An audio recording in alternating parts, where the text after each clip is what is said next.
is not a pill, is an illicit drug that is made. And fentanyl is what started showing up. Fentanyl has taken over this community, and fentanyl is what's killing everyone that has overdosed in this community. Just about for the last 2 years running, we've had right at 300 people a year die from an overdose in Knox County. We're on track to be shorter than that or less than that this year, and I think that's probably because we're administering naloxone. All of our first responders are giving out naloxone, and that naloxone, does anybody know how many people we're saving per day, what we're averaging per day saving in Knox County alone? 4 people a day. I mean, you think about those overdose death numbers when you think about 300 people per year are dying. But we're saving 4 a day that aren't dying. So you think about, you start to wrap your mind around how big the drug problem is, okay? And so our last year, fentanyl, cocaine, heroin, and methamphetamine were the top 4 drugs found in our autopsies. Pills are gone. There's no oxycodone even in the top 4. Because once we started shutting down the pill mills, people turned to heroin. Heroin was cheaper. It was easier to get. Most of our heroin comes by way of Detroit. We're on the southern end of the pipeline, pretty much.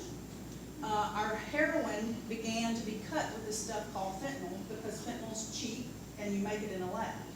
So I want to show you guys a picture of fentanyl because it is so much more potent than heroin. When people order up their heroin, they really don't know what their cut is, what's really, how pure it is, how much fentanyl has been mixed in, because fentanyl gets you more profit because it's cheap, it's easy, so you cut your heroin with it. Once they started making fentanyl, then they started making fentanyl analogs, or they would change just one little piece of it because it's made in a lab, and these fentanyl analogs are becoming more and more potent than the fentanyl. This is a deadly amount. This is the amount of fentanyl it takes to kill you. Heroin, fentanyl, and carfentanil. These are little vials.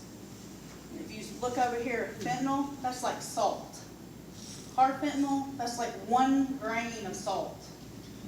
And that is deadly. That is enough to kill you.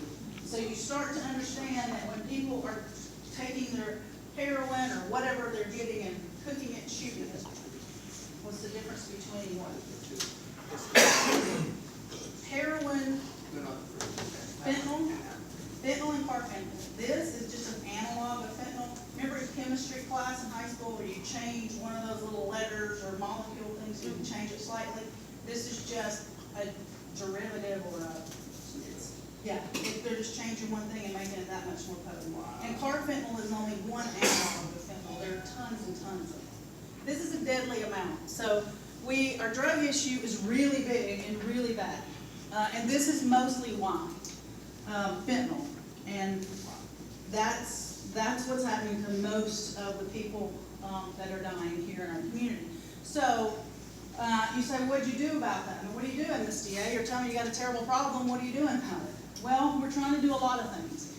2 things that I want to tell you are kind of on opposite ends of the spectrum of what we've done with it. One thing is our Vivitrol program that we started. We started that in early 17, and we got with a company called Alkermes. It's a pharmaceutical company, and they make Vivitrol. Vivitrol is a shot that you take once a month. It lasts about 28 days.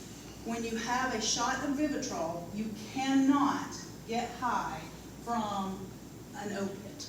You can't, it works on alcohol too. You can't get drunk on alcohol and you can't get high on an opiate, okay?